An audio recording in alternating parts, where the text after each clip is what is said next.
Hey guys, Blop here, and today I'm going to show you how to turn that infinite on the right to the maskless infinite on the left.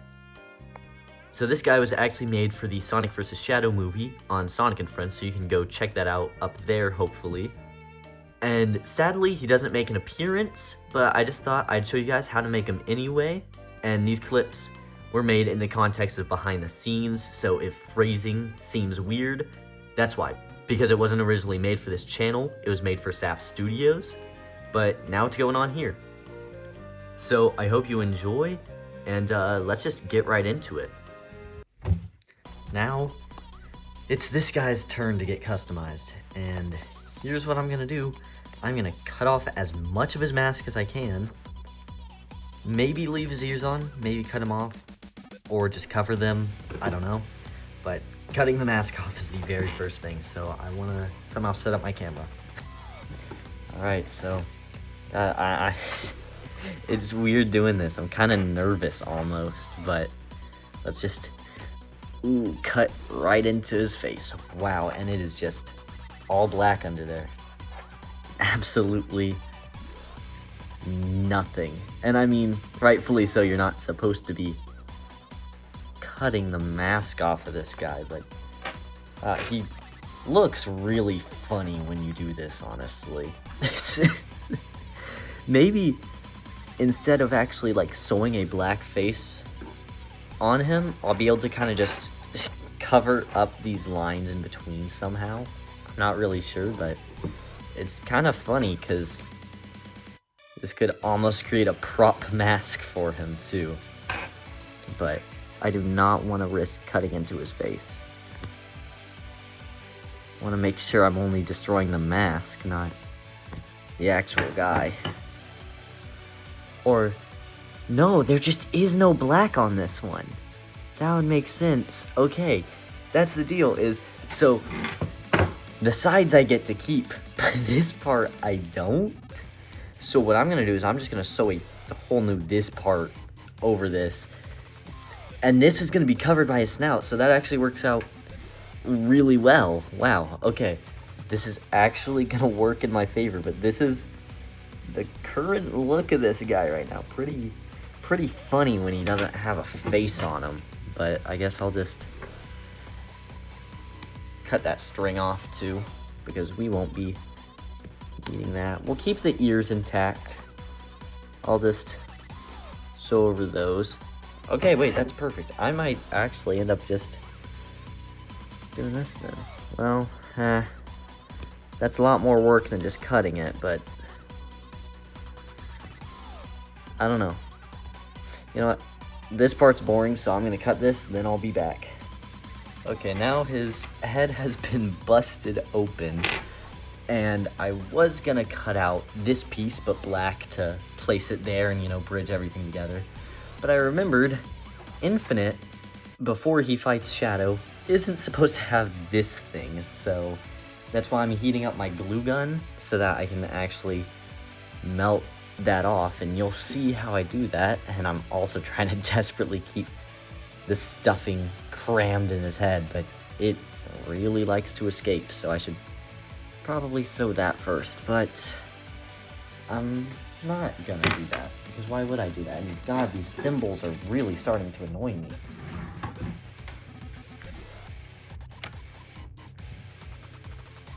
Don't touch the glue gun like I do. I just do that because I am impatient and I want to test it. Now, I assume GE does glue this on, so let's see. You just gotta wiggle the glue around a little bit to kind of reactivate it almost.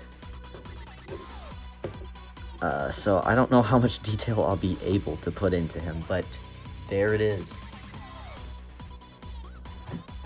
The Phantom Ruby is separated from Infinite. Now it looks really wonky and curvy because of how the glue has dried on it, but yeah, that is Infinite, just without it. So, yeah, with that glue burnt chest And this head that gets worse and worse every moment. Infinite is closer to himself. Now, I'm going to cut this out and sew it on off camera because it is going to be annoying to do on camera. So just take a look at that. I now have that piece sewn on, but I also did a stitch from his chin to here to there, back to his chin. Sewed it up, tied it. Well, I started here and went the other way around, but the same idea. Just because his face would have looked really awkward if it was just like that mask point, where like the mask rests slanted like that.